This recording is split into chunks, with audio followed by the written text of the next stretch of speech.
할렐루야. 예. 여러분 영상 보시면서 어떤 생각을 하셨습니까? 예. 우리 이때를 위해서 우리가 믿음의 준비가 필요한 것입니다. 세상에 경기가 잘 돌아가고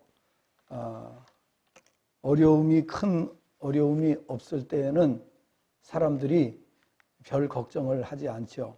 그러나 최악의 상황으로 치달을 때에 믿음이 중요한 것입니다. 그동안의 신앙생활을 어떻게 했느냐. 신앙생활을 엉터리로 했던 사람들은 이때가 되면은 막 난리를 쳐요. 막 열심을 내고 그동안에 안 하던 것을 하려고 하고 막 이렇게 한다 그 말이에요. 그런데 평상시에 정상적인 신앙생활을 했던 사람들은 아무 걱정을 하지 않습니다. 온전한 11조 생활, 온전한 믿음 생활을 했던 분들은 오히려 위기의 때가 더 기회가 되는 것입니다. 그렇기 때문에 걱정할 필요가 없는 것입니다.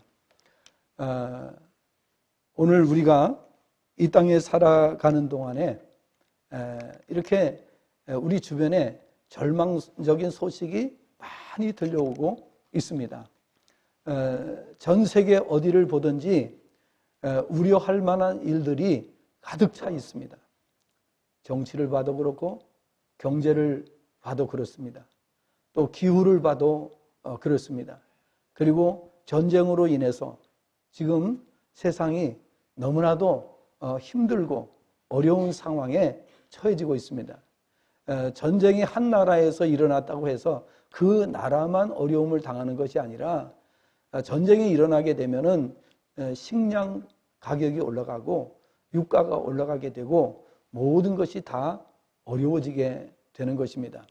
자, 그렇기 때문에 그런 상황이 올 때를 대비해서 성도들은 미리 신앙생활을 바르게 해야 된다 하는 것입니다. 바르게 신앙생활한 사람들은 걱정이 없어요. 왜냐하면 하나님께서 의식주 책임져 주시겠다고 약속하셨어요. 11조 드리는 가정에는 하나님께서 창고에 쌓을 곳이 없도록 부어주시겠다고 약속하셨어요. 그래서 다 어려워도 버틸 수 있어요. 다 어려워도 어렵지 않아요. 왜 그런가? 놀라운 하나님의 비밀이 그 속에 들어있기 때문에 그런 것입니다. 그래서 우리가 이 땅에 살아가는 동안에 왜 신앙이 중요한가? 왜 신앙을 잘 지켜야 되는가? 왜 그것을 그렇게 강조하는가? 하는 데 대해서 많은 사람들이 궁금해 하실 수도 있겠습니다. 그러나 위기를 크게 겪고 나면 그 말씀의 의미를 확실하게 깨달을 수가 있는 것입니다. 그래서 하나님께서는 지지난주에 말씀드린 대로 일부러 우리를 광야로 들여보내신다라고 말씀했어요. 광야에는 양식도 나지 않습니다. 물도 없습니다. 정말 살 수가 없어요. 그런데 하나님께서 말씀하셨습니다. 내가 왜 광야로 너희를 들어가게 했는지 아느냐? 일주일 내지 열흘이면은 가나안 땅에 바로 들어갈 수가 있어요. 그럼에도 불구하고 그 단거리로 하나님께서 들어가게 하지 아니하시고 광야로 일부러 들어가게 하셨어요. 그리고 광야에서 40년 동안을 지내게 하셨어요. 그 이유가 뭐라고 하셨습니까? 내가 너를 낮추며 너무 목이 뻣뻣하다는 거예요. 너무 교만하다는 거예요. 너무 교만해서 하나님을 의지하지 않기 때문에 하나님께서 일부러 우리를 광야로 들어가게 하신다. 그 다음에 사람이 떡으로만 사는 것이 아니요 하나님의 입에서 나오는 말씀으로 산다 하는 것을 보여주기 위함이다 그랬습니다. 그렇기 때문에 IMF의 상황 또 코로나의 상황이 와도 하나님께서 어떻게 너희의 삶을 책임져 주는지 그것을 깨닫게 하시기 위해서 하나님께서는 우리에게 코로나의 상황을 지나게 하시고 또 IMF의 상황을 지나게도 하시고 그리고 경제 위기를 또 정치적인 위기를 우리에게 지나도록 하신다 하는 것을 알아야 됩니다. 그때가 되면은 하나님 믿는 사람과 하나님 믿지 않는 사람이 구별이 딱 돼버립니다. 아주 극한 위기가 닥쳐오게 되면 신앙인과 비신앙인이 쫙 갈라지게 되는 것입니다. 마치 홍해가 갈라지는 것처럼 그렇게 갈라지는 것입니다. 평소의 신앙이 중요합니다. 평소에 우리가 정말 하나님을 경외하고 하나님을 의지하면서 믿음 안에 살게 되면 어떤 상황이 와도 염려할 필요가 없다고 성경은 말씀하고 있습니다. 오늘 말씀에도 보니까 위로자는 나연을 하나님께서 이렇게 말씀을 하십니다. 너는 어떠한 자이기에 이렇게 말씀을 하고 계시는데요. 자, 우리가 이 말씀을 보게 되면은 아주 의미심장한 말씀이 교훈이 있습니다. 오늘 본문의 말씀은 기도에 대한 응답으로 세상을 창조하시고 주관하시는 하나님께서 포로로 사로잡혀 희망을 잃게 된 이스라엘 백성에게 포로에서 해방시켜 구원의 손을 펼칠 것을 말씀하시는 그런 내용입니다. 그래서 인간을 두려워하지 말고 오직 하나님만 바라보라는 말씀입니다. 여러분 생각해 보세요. 나라가 망했어요. 그래서 백성들이 전부 다 고국을 떠나서 뿔뿔이 사방으로 흩어졌어요. 그래서 어디로 갔는지도 몰라. 다 흩어졌는데 정말 얼마나 두렵고 얼마나 답답하고 얼마나 괴로운 그런 시절이었겠습니까? 그런데 하나님께서는 말씀을 하시는 겁니다. 위로자는 나다. 나 곧 나이니라. 여기 두 번이나 말씀하셨어요. 나다, 나이니라. 이렇게 하나님께서 말씀하죠. 위로자가 하나님이시라는 것을 깨닫게 하시는 것입니다. 그래서 우리가 어려운 상황이 처해질수록 하나님이 선명하게 보이게 되어 있어요. 우리가 하나님을 의지하고 하나님을 믿음으로 우리가 믿고 의지하면서 살아간다면 하나님께서는 세상이 아무리 힘들고 어려워도 그 상황 속에서 놀라운 역사를 나타내 주시고 그것을 보고 깨닫게 해 주신다라는 사실입니다. 여기서 지금 우리가 이스라엘과 팔레스타인 간에 전쟁이 일어나고 있는 것을 우리 모두가 다 잘 알고 있습니다. 여러분 우리가 생각할 때에 이스라엘은 지금까지 역사 속에서 정말 많은 시련이 있었어요. 너무나도 많은 시련이 있었고 많은 고통을 당하고 독일에서만 600만 명이 살상을 당했어요. 정말 엄청난 고통을 당해 왔습니다. 자, 그들이 왜 그런 고통을 당했습니까? 그들이 말했어요. 우리는 예수를 하나님의 아들로 인정할 수 없다는 거예요. 예수를 하나님의 아들로 인정할 수 없고 우리는 구원자로 인정하지 않겠다. 그래서 예수님을 십자가에 못 박은 겁니다. 예수님 십자가에 못 박으면서 뭐라고 했습니까? 이 죄를 누가 담당할 거냐 그랬더니 이스라엘 그 백성들이 뭐라고 말했습니까? 우리와 우리 후손이 지겠다. 죄를 짊어지겠다. 담당하겠다. 이렇게 얘기했어요.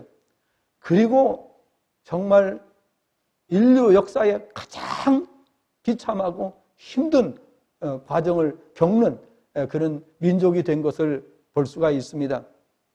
그런데요, 이번에 전쟁이 왜 일어났는가? 여러분 팔레스타인 가자지구라고 있어요. 서안지구가 있고 가자지구가 있는데 이 가자지구 서안지구는 요단강 그쪽에 있는 그 지역이고 그 다음에 가자지구는 지중해 바다에 이렇게 해변을 끼고 있는 곳이 가자지구입니다. 면적이 얼마 안 돼요. 그래서 한 200만 정도 이렇게 머물고 있고요.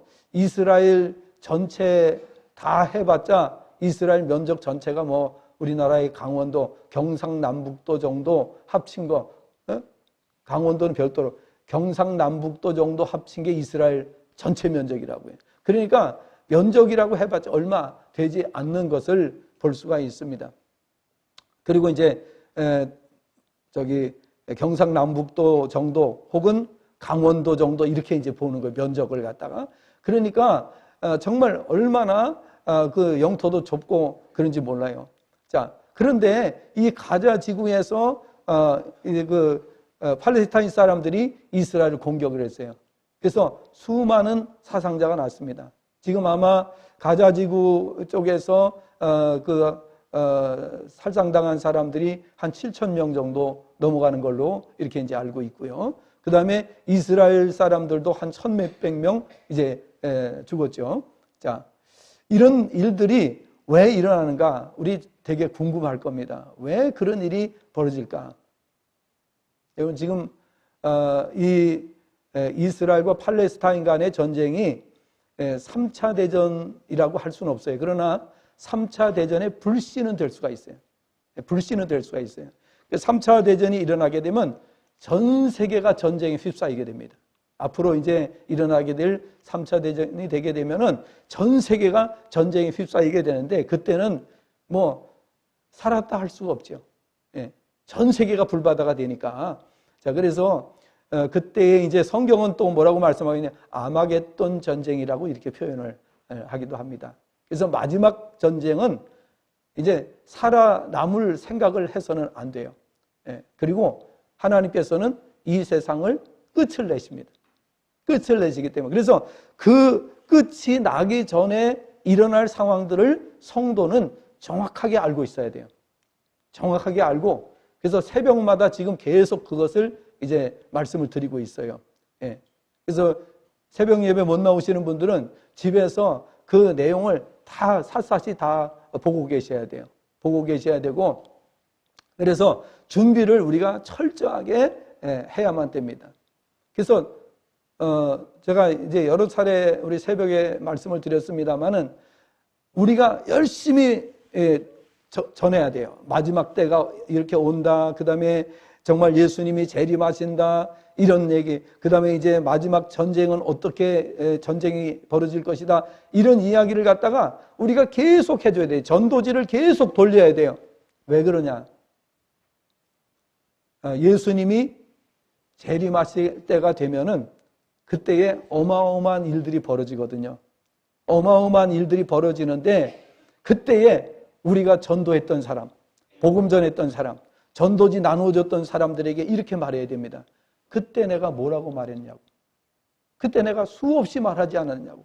그때 내가 전도지 주면서 이렇게 된다고 말하지 않았느냐고. 이거를 갖다가 말할 수 있어야 돼요. 만약에 우리가 믿는 사람이라고 말하면서 그때 가가지고 같이 몰려다니고 같이 두려워하고 같이 불안해하고 이렇게 하면은 이게 정상적인 신앙인이라고 할 수가 없어요. 그 정상적인 신앙인은 어떻게 해야 되느냐? 그 사람들을 위로해 줘야 돼. 그리고 그 사람들을 안심시켜주고, 그리고 믿지 않았던 사람들에게 그때 내가 복음을 그렇게 전했고 내가 전도지 나눠주면서 계속해서 입버릇처럼 내가 말했는데 그날이 바로 여기 오지 않았느냐? 그러니까 지금이라도 예수님 영접하라고. 여러분, 어렵지 않을 때에는 사람들이 그렇게 급하지 않아요. 그런데 마지막 예수님이 오실 때가 되면은요, 천지가 진동을 해요. 천지가 진동을 하고요. 모든 정황들이 누구든지 보면 알 수 있도록 그렇게 모든 상황이 전개가 되게 되는 것입니다. 자, 그럴 때에 우리가 평소에 전도하고 평소에 말했던 것을 우리가 그들에게 이야기하면서 내가 그렇게 수없이 이야기했는데 그때 안 듣지 않았느냐 하는 것을 이야기하면서 그때라도 우리가 믿을 수 있도록 해줘야 됩니다. 평소의 삶이 중요한 겁니다. 예수님을 믿는 사람들은 예수님이 이제 오신다. 그래서 그때 가가지고 막 허겁지겁 난리를 치고 막 이렇게 그때 가가지고 막 마음이 급해가지고 어찌할 줄 모르고 이렇게 돼서는 안 된다는 거죠. 그래서 하나님께서는 우리가 그렇게 되는 것을 원치 않으세요. 평소에 믿던 대로 믿으라는 거예요. 그러니까 평소에 우리가 신앙을 잘 지켜야 되는 줄로 믿습니다. 평소에 제대로 안 해다가 그때 가가지고서 하려고 하는 것은 하나님께서 너무 잘 알고 계세요. 평소에 잘 안 했다는 거, 그걸 너무 잘 알고 계시기 때문에 그때 아무리 그렇게 법석을 떨어도 하나님 그걸 인정 안 해주시는 거예요. 그래서 우리 평소에 신앙생활 열심히 잘 하시기를 바랍니다. 자, 세상을 보면은요, 출구가 보이지 않아요. 이 세상을 보면은 어디로 가면은 우리가 평화를 누릴 수 있는 땅이 있을까? 어디로 가면은 근심 걱정 없이 살 수 있는 땅이 있을까? 아무리 찾아봐도 그런 땅은 보이지 않습니다.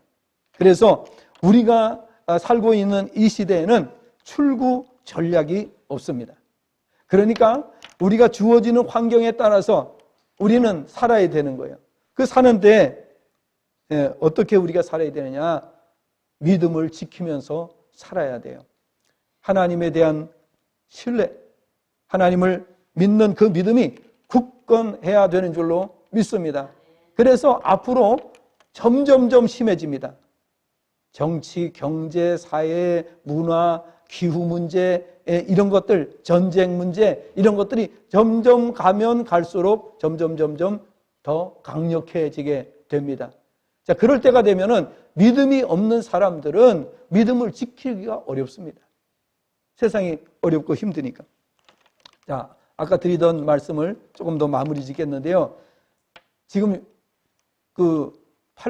이스라엘 팔레스타인 전쟁이 일어나고 있는데, 여러분, 이스라엘이 엄청난 희생자가 나오고 고통을 겪고 있습니다. 왜 그런지 아십니까? 이스라엘은 아직도 예수님을 믿지 않습니다. 왜 그러냐? 성경에 유일신, 하나님은 오직 한 분이라고 그랬는데 예수는 또 누구냐는 거예요. 그래서 예수님을 아직도 안 믿고 있어요. 그러니까 그럼 성경에, 구약 성경에 계속 메시아를 보내서 구원해 주신다고 수없이 약속을 했잖아요, 성경에. 그런데 그 예수님이 2000년 전에 이 세상에 오신 것, 그분이 예수님이 구원자라고 하는 것을 아직도 안 믿는 거예요. 그러니까 이제 앞으로 어떤 일이 벌어지는가 하면은 이스라엘이 어마어마한 고통을 당하게 돼요. 전쟁에 휩싸이고 고통을 당하게 돼요. 그러면서 뭘 깨닫게 되느냐? 유대인들이, 이스라엘 백성이 우리의 신앙이 잘못됐다 하는 것을 깨닫게 되는 거예요. 우리가 예수님을 진작 믿었어야 되는데 예수님을 안 믿고 예수님 십자가에 못 박고, 그리고 이것이 하나님의 뜻을 거역한 것이구나 하는 것을 깨닫는데, 그게 이제 마지막 때에 깨닫고 유대인들이 돌아오게 됩니다. 그 유대인들이 돌아오면서 이제 세상이 마감이 되는 거예요. 그렇기 때문에 우리가 지금까지 유대인들이 예수님 안 믿고 있는 것에 대해서 우리가 많은 분들이 또 궁금할 수가 있어요. 왜? 아니, 구약시대부터 하나님께서 그렇게 특별히 사랑하시고 특별히 관심을 가지시고 그렇게 복을 주시고 가나안 땅까지 들어요. 그런데 지금 이제 이스라엘 백성이 머물고 있는 게 가나안 땅이잖아요. 옛날에 잃어버렸던 1900년 동안 나라 없이 살았던 그 사람들이 다시 가나안 땅에 들어간 거예요. 하나님께서 진작 가나안 땅 주셨을 때에, 그때 가나안 땅에서 하나님 말씀 잘 지키고 있었으면 지금까지 얼마나 잘 살았겠어요. 얼마나 멋지게 잘 살았겠어요. 그런데 그들이 가나안 사람들하고 같이 어울리면서 죄 짓고 우상 숭배하고 결국 하나님께서 계속해서 경고해, 선지자를 통해서. 그런데 그 말씀을 무시하고 살다가 결국은 나라가 멸망을 하게 된 거예요. 그리고 전 세계로 흩어진 거예요. 디아스포라, 유랑민이 된 거예요. 전 세계에 흩어져가지고 수없이 고난을 당하게 되었습니다. 그런데 아직까지도 예수님을 메시아로 인정하지 않습니다. 쉽게 말하면 구약의 종교를 아직도 그대로 가지고 있다, 그런 거예요. 아직도 그들은 율법을 지키고 구약의 종교를 믿고 있어요. 그러나 로마서 말씀을 보게 되면은 하나님께서 그들을 나중에는 돌아오게 하실 거다라고 말씀을 하셨어요. 그들이 회개하고 돌아오면 그때가 이제 예수님 재림 직전에 그들이 돌아오게 되는 거예요. 자, 그래서 3차 대전도 이제 불가피하게 일어나게 돼요. 3차 대전이 일어나게 되면 어떻게 하냐면 기독교와 비기독교 간의 양대 진영의 전쟁이 됩니다. 기독교와 비기독교 간의 전쟁. 그래서 하나님이 사랑하시는 성을 불신자들이 겹겹이 쌓여서 이제 이스라엘을 멸망시키려고 할 때 하늘에서 불을 내려가지고 그들을 태워버리시겠다라고 말씀을 하셨어요. 자, 그래서 이러한 일들을 사람들이 생각할 때 잘 안 믿죠. 설마 그런 일이 벌어지겠나? 설마 그런 일이 벌어지겠나? 이렇게 생각을 하는 거죠. 그러니까 하나님께서는 어떻게 해요? 말세의 징조들을 더 세게, 더 강도 높게 계속해서 나타내실 수밖에 없는 거예요. 자, 그래서 오늘 우리가 이 말씀을 통해서 이스라엘 백성들이 멸망해서 이방 나라의 포로로 끌려갔는데 하나님께서 그들을 포로에서 돌아오게 하시겠다라는 말씀을 하셔요. 위로해 주시겠다. 예, 위로해 주시겠다. 그런데 그 말이 그 당시 사람들에게는 믿겨지지가 않는 거예요. 너무나도 엄청난 일이기 때문에 믿을 수 없는 그런 사실이었습니다. 그렇지만 하나님께서는 반드시 이루시겠다고 말씀을 하셨습니다. 그래서 이렇게 말씀을 하십니다. 너희를 위로하는 자는 나 곧 나이니라. 너는 어떠한 자에게 죽을 사람을 두려워하며 풀같이 될 사람의 아들을 두려워하느냐. 이 죽을 사람, 풀같이 될 사람이 누구예요? 이스라엘 백성을 포로로 잡고 있는 나라. 그 나라가 바벨론이잖아요. 이 바벨론이 죽을 사람이라는 거예요. 풀같이 될 사람. 지금 바벨론 있어요, 없어요? 바벨론은 역사 속에서 없애버리셨어요, 하나님께서. 자, 하늘을 펴고 땅에 기초를 정하고 너를 지은 자 여호와를 어찌하여 잊어버렸느냐? 그러면 이스라엘 백성이 멸망한 이유가 뭐예요? 하나님을 잊어버린 거예요. 예? 하나님을 잊어버린 거예요. 예. 그래서 너를 멸하려고 준비하는 저 학대자의 분노를 어찌하여 항상 종일 두려워하느냐? 학대자의 분노가 어디 있느냐? 이렇게 말씀하네요. 그 당시에 바벨론은 이스라엘 백성들이 생각할 때에 너무나도 강력한 국가이기 때문에, 제국이기 때문에 그들의 손에서 벗어날 수가 없다고 생각하고 있었던 때입니다. 그런데 하나님께서는 그 학대자를 제거하시겠다고 말씀해요. 다시 말하면 바벨론을 세계에서 가장 강력한 국가인 그 당시에 그 나라를 하나님께서 없애버리시겠다고 말씀을 하신 겁니다. 그러니까 사람들이 믿어요, 안 믿어요? 못 믿지요. 바벨론이 없어진다고 그 당시에 믿을 사람은 아무도 없는 거예요. 왜? 워낙 강력한 나라이기 때문에. 자, 그런데 하나님께서는 이 말씀을 주신 거예요. 그 다음에 14절을 보시면은 결박된 포로가 속히 놓일 것이니 죽지도 아니할 것이요 구덩이로 내려가지도 아니할 것이며 그의 양식이 부족하지도 아니하리라. 자, 이런 말씀을 들을 때 당시의 사람들에게는 이 말씀이 와 닿지가 않는 거예요. 너무나도 엄청난 말씀이기 때문에, 너무나도 현실과는 너무나도 괴리감이 있다고 생각을 했던 것입니다. 그런데 15절에 보니까 나는 네 하나님 여호와라. 바다를 휘저어서 그 물결을 뒤흔들게 하는 자이니 그의 이름은 만군의 여호와니라. 내가 내 말을 내 입에 두고 내 손 그늘로 너를 덮었나니 이는 내가 하늘을 펴며 땅의 기초를 정하며 시온에게 이르기를 너는 내 백성이라 말하기 위함이라. 이렇게 말씀하셨습니다. 자, 오늘 말씀을 통해서 저는 제목을 이렇게 정했습니다. 우리에겐 언제나 희망이 있습니다. 이게 오늘 말씀의 제목입니다. 그 당시에 이스라엘 백성들에게는 희망이 전혀 없습니다. 절망 그 자체입니다. 국가는 멸망되었고 포로 생활을 하고 있고 어디를 봐도 사방을 둘러봐도 희망이라고는 한 점 희망이 보이지 않는 그런 상황이었습니다. 그렇지만 하나님께서는 그들을 위로해주고 계시는 거예요. 위로의 말씀을 주고 계시는 거예요. 희망의 말씀을 주고 계시는 것을 볼 수가 있습니다. 오늘 우리가 이 시대의 상황을 보면 경기를 봐도 그렇고 경제 또 국내 정치 또 국제정치, 기후, 종교, 사람들의 상태, 어느 것을 보아도 복잡합니다. 요즘 시대가 복잡하니까 정신질환자들이 증가하고 사회가 더욱 혼란에 빠지고 있는 것 같습니다. 각종 성범죄는 물론이고 평소 일면식도 없는 사람을 살해하는 묻지마 살인이 계속해서 증가하고 있습니다. 사회가 점점 불안해지고 있습니다. 출구 전략도 없다고 말씀드렸습니다. 그렇지만 성경을 보면 믿는 우리에게 여전히 희망이 있음을 말씀해주고 있습니다. 무엇이 우리에게 희망이란 말입니까? 최소한 우리에게는 세 가지 사실을 우리가 알기만 하면 이 세 가지 때문에 우리는 언제나 오케이입니다. 첫째는 전지전능하신 하나님이 계시기 때문입니다. 세상 만물을 창조하시고 역사의 주관자가 되시며 위로자이신 하나님께서 살아계신다는 것이 우리의 가장 큰 희망이 되는 것입니다. 미국의 제32대 대통령 프랭클린 델러노 루스벨트는 유복한 가정에서 태어나 하버드대와 컬럼비아 법대를 졸업하고 변호사로 활동을 하다가 정치에 뛰어들게 되었습니다.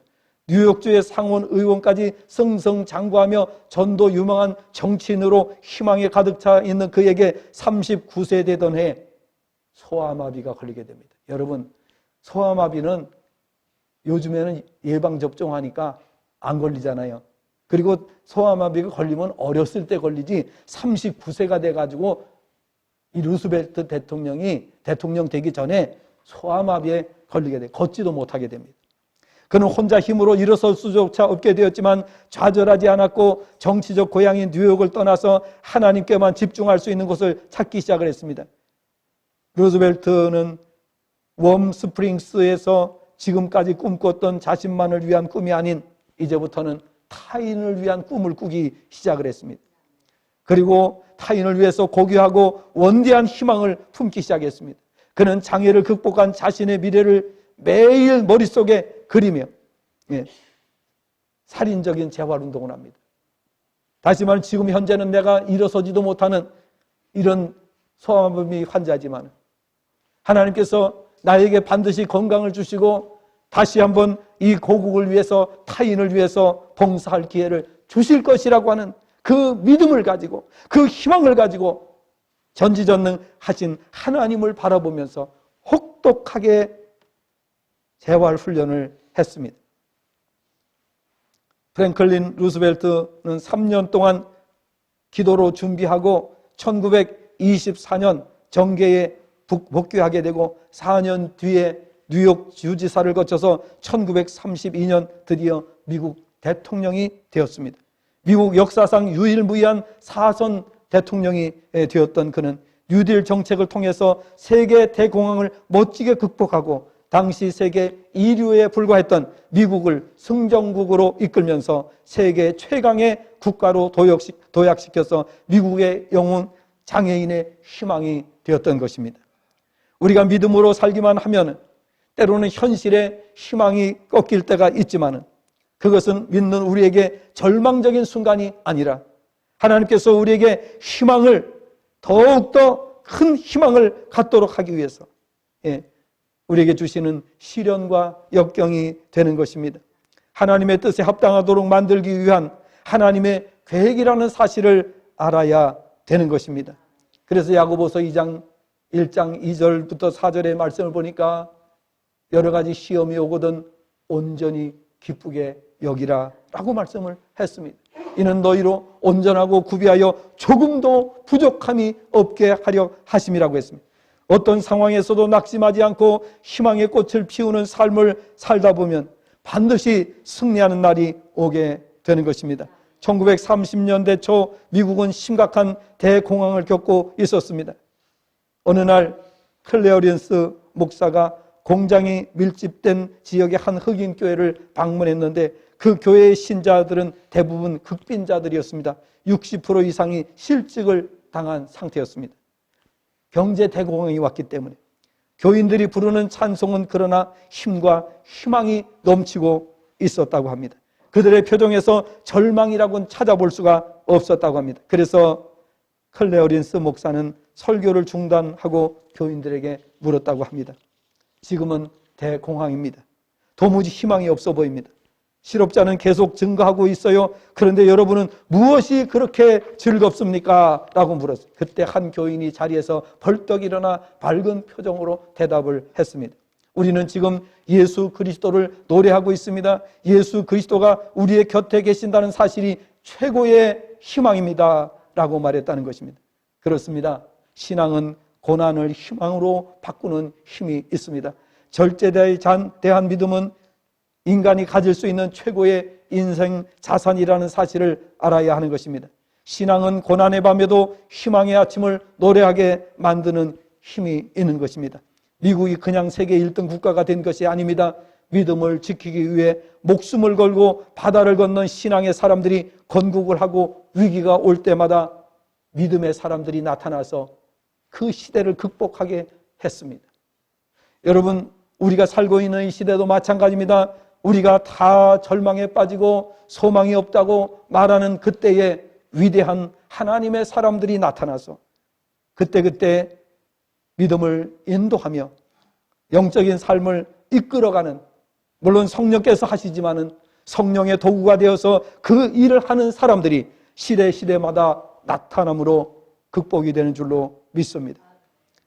두 번째, 오늘 우리는 무엇이 희망입니까? 하나님께서 우리에게 주신 생명의 말씀, 축복의 말씀이 우리에게 희망이 되는 것입니다. 신명기 28장 1절부터 14절의 말씀을 보면 하나님께서 어느 누구라도 하나님을 믿고 그분의 말씀을 순종하기만 하면 세계 모든 민족 위에 뛰어나게 하시겠다. 어디를 가도 복을 주시겠다. 들어가도 복을 주시고 나가도 떡반죽 끓이 복을 받게 하시고 들에서도 복을 받고, 어디 가든지 복을 주시겠다고 했어요. 하나님의 말씀 순종하면. 그러면 여러분 생각해 보세요. 우리가 위기가 왔다고 해가지고 절망할 필요가 없어요. 평소에 우리가 하나님 말씀을 지켰다면 아무 걱정할 필요가 없는 줄로 믿습니다. 아멘입니까? 아멘이신 분들 대박 나시기를 바랍니다. 그리고 30장 15절부터 20절 말씀을 보면 신명기 이렇게 말씀합니다. 보라, 내가 오늘 생명과 복과 사망과 화를 내 앞에 두었나니 곧 내가 오늘 내게 명령하여 내 하나님 여호와를 사랑하고 그 모든 길로 행하며 그의 명령과 규례와 법도를 지키라 하는 것이라. 그러면 내가 생존하며 번성할 것이요 또 내 하나님 여호와께서 내가 가서 차지할 땅에서 내게 복을 주실 것임이니라. 19절, 내가 오늘 하늘과 땅을 불러 너희에게 증거를 삼노라. 내가 생명과 사망과 복과 저주를 내 앞에 두었은즉 너와 내 자손이 살기 위하여 생명을 택하고 내 하나님 여호와를 사랑하고 그의 말씀을 청종하며 또 그를 의지하라. 그는 내 생명이시여 내 장소이시니 여호와께서 내 조상 아브라함과 이삭과 야곱에게 주리라고 맹세하신 땅에 내가 거주하리라 라고 말씀했습니다. 미국에서 인기 정상을 누렸던 가수 중에 게이트 스미스라는 사람이 있었습니다. 여자입니다. 이 가수가 하나님이여 미국을 축복하소서라는 노래를 불렀을 때 사람들은 어느 누구도 그녀만큼 이 노래를 잘 소화할 수 없을 것이라며 입을 모아 칭찬했습니다. 어느 날 신문 기자에게 이런 질문을 받게 되었습니다. 스미스 양, 당신은 언제 봐도 자신감이 넘쳐 흐르고 승리의 확신을 가지고 있는 것 같습니다. 당신의 생활 철학에 대해서 이야기해 줄 수 있습니까? 스미스는 어렸을 때부터 자신이 신앙을 갖게 된 동기를 이렇게 말했습니다. 어느 날 2명의 친구와 함께 노를 젓는 보트를 타고 바다에 나가 놀고 있었는데 놀이에 너무 열중하다 보니 썰물을 밀어나가면서 보트가 육지에서 점점 멀어져 가는 것을 알지 못했습니다. 날은 어두워지고 아이들은 있는 힘을 다해 노를 저었지만 도저히 강한 썰물을 거슬러 올라갈 수 없어서 해변에서 점점 멀어져 가고 있었다고 합니다. 그들의 힘만은 도저히 아무것도 할 수 없는 지경에 이르게 되었을 때 스미스는 2-3 사람이 모여서 기도하면 하나님이 응답해 주신다는 성경 말씀을 생각해 냈습니다. 그래서 배에 탄 친구들과 함께 배 밑창에 머리를 대고서 간절히 기도했습니다. 몇 시간 동안 기도했습니다. 얼마 후 멀리서 불빛 하나가 점점 자신들 쪽으로 다가오는 것을 발견했습니다. 그들은 목이 터지도록 살려달라고 외쳤고 결국 그 배에 의해서 구조되어 무사히 육지로 돌아오게 됩니다. 그 일이 있은 다음부터 스미스는 인생이 완전히 달라졌습니다. 오직 하나님만 붙들고 하나님만 의지하는 그런 삶을 살게 되었습니다. 그녀는 이 찬양 이 노래를 부르면서 미국 전 국민의 마음을 울리는 그러한 찬양을 부르게 되었습니다. 여러분, 우리가 어려운 일을 만나지 않으면 하나님께 간절히 매달리지 않습니다. 사람들은 미련하기 때문에, 우둔하기 때문에, 어리석기 때문에, 정말 극단적인 위기가 올 때라야 하나님께 간절히 매달리는 습성이 있습니다. 아주 못된 습성입니다. 이게 뭐냐? 우리 안에 있는 타락한 본성 때문인 것입니다.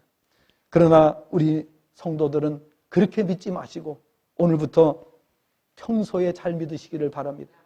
예수님 오신다고 막 수선 떨고 그러지 마시고, 하나님께서는요, 뭘 원하시느냐? 평소에 하던 대로 하라. 예수님 오신다고 막 수선 떨고 그러지 말고 평소에 믿던 대로 온전한 11조 생활하세요. 온전한 주일 성수하도록 노력하세요. 온전히 헌신하려고 노력하세요. 그런 사람은 아무 걱정할 필요가 없습니다. 그러므로 하나님의 자녀된 우리는 믿음을 갖기만 하면 항상 희망 속에서 살게 되는 줄로 믿습니다.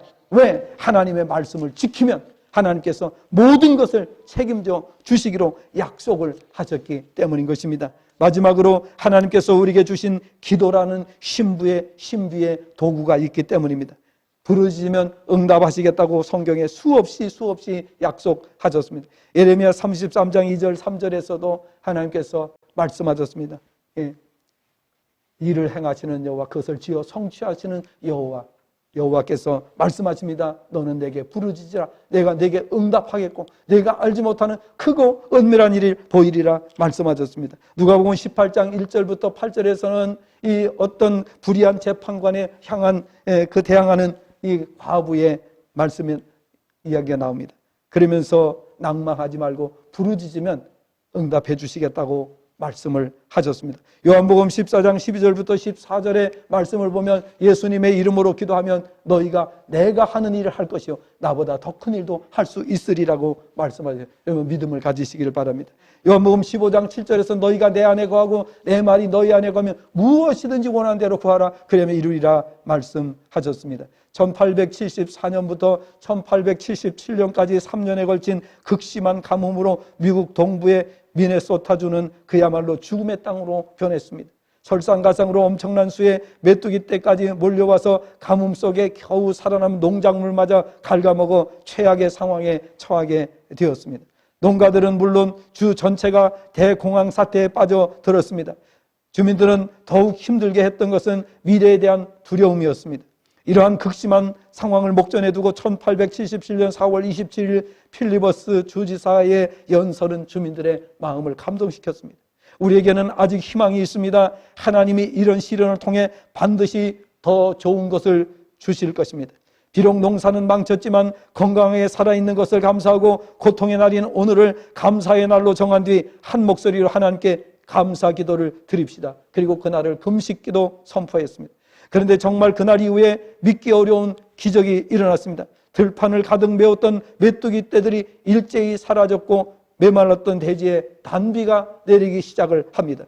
다음 날 아침 구름 없는 하늘에 태양이 떴습니다. 온도가 한여름의 열기로 치솟았습니다. 따뜻한 땅이 그 곤충들을 자극하기 시작했습니다. 3일이 지났습니다. 한여름의 열기가 광대한 메뚜기 군단들을 부화시켜서 알을 다 깠습니다. 그리고 4일째 되는 날 태양의 열기가 사라지기 시작했고 차가운 하늘로 변하면서 밤에 서리가 내려서 메뚜기 떼를 싹 죽여버렸습니다. 대부분의 메뚜기가 갑자기 몰려온 한파로 하루아침에 사라져버리고 여름이 왔을 때는 밀이 왕성하게 자라서 대풍작을 이루게 되었습니다. 3년 만에 완전히 기근이 끝나게 되었습니다. 성도가 합심해서 기도하면 기적이 일어나는 줄로 믿습니다. 여러분, 우리가 절망적인 상황이 우리 앞에 펼쳐진다 할지라도 순수한 마음으로, 어린아이 같은 마음으로 기도합시다 라고 외칠 때에 그 말에 순종하며 성도들이 진짜 사심없이 한 마음으로 매달려 기도한다면 우리 교회에도 큰 기적이 일어날 줄로 믿습니다. 지금까지도 그랬지만은 앞으로 그렇게 될 줄로 믿습니다. 우리는 수없는 기적 속에서 지금까지 왔습니다. 사람들은 종종 말합니다. 기도한다고 다 되느냐? 마귀가 하는 말입니다. 마귀가 가장 좋아하는 말이 기도한다고 다 되느냐? 이 말입니다. 그렇게 말하면서 기도를 하지 않는 사람들이 있습니다. 그것이 문제입니다. 하나님은 전지전능하신 분이신데 만일 무슨 일인들 불가능이 있단 말입니까? 성경은 아무것도 염려하지 말고 모든 일에 기도하라고 말씀하지 않으셨습니까? 하나님이 계시는 것이 축복의 말씀이 있다는 것이, 기도할 수 있다는 것이 희망인 줄로 믿습니다. 하나님 바라보는 자에게는 언제나 희망이 넘치는 줄로 믿습니다. 지금 전쟁이 일어나고 있습니다. 그러나 이 전쟁은 다른 전쟁이 아닙니다. 하나님께로 돌아오게 만들기 위한 전쟁입니다. 유대인들이 하나님 앞에 기독교인으로 돌아오도록 하기 위해서, 예수님을 영접하도록 하기 위해서 일어나는 전쟁이라는 사실을 알아야 되는 것입니다. 이것이 3차 대전의 전조가 될 수도 물론 있습니다. 그러나 우리는 조금도 걱정할 필요가 없습니다. 우리나라도 이제 전쟁에 휩싸일 가능성이 높습니다. 왜냐? 많은 세계 사람들이 예언을 하기를 다음 전쟁은 대만이나 한국이 될 것이다, 이렇게 이야기하고 있습니다. 그러므로 우리나라도 저 북한 땅에서 장사정포를 갖다가 동시에 100발, 200발 쏘아버리면 이스라엘처럼 됩니다. 기도하셔야 됩니다. 그 일이 있기 전에 기도해야 되는 줄로 믿습니다. 그러면 하나님께서 충분히 극복할 수 있는 은혜를 주실 줄로 믿습니다. 기도하겠습니다. 하나님 아버지, 은혜와 사랑을 감사를 드립니다.